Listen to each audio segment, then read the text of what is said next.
그동안 실손 의료보험료가 비싸 선뜻 가입하지 못했던 소비자들이 내년부터 1, 2만 원대의 저렴한 보험 상품에 가입할 수 있게 됐습니다. 보험료가 낮아져서 좋긴 한데 가입 조건은 훨씬 까다로워질 것으로 예상됩니다. 보도에 김혜수 기자입니다.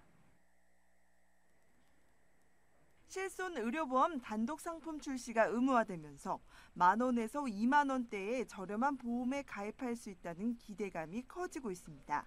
기존 실손 의료보험의 경우 다른 보장 상품에 끼어 판매돼 보험료가 7에서 10만 원대로 비쌌기 때문입니다.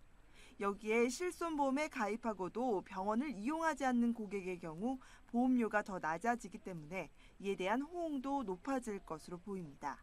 하지만 보험료가 싸지는 대신 보험 가입 기준은 그 이전보다 엄격해질 수 있다는 게 문제입니다. 실손보험만을 따로 떼내 판매하는 보험사의 입장에선 손해율 부담이 더 커질 수 있기 때문입니다.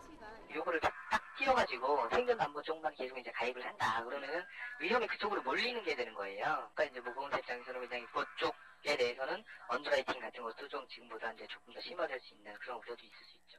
통합상품의 경우 생존담보와 사망담보의 포트폴리오 구성이 가능하지만 실손보험의 경우 생존담보만 가능하기 때문에 위험 분산을 적절하게 할 수 없다는 겁니다.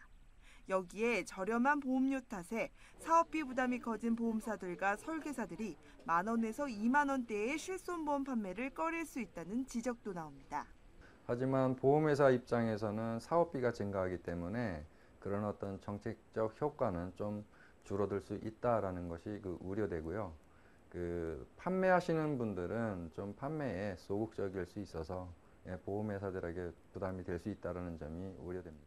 급등하는 보험료 부담을 덜어주기 위해 실손보험 손질에 나선 정부.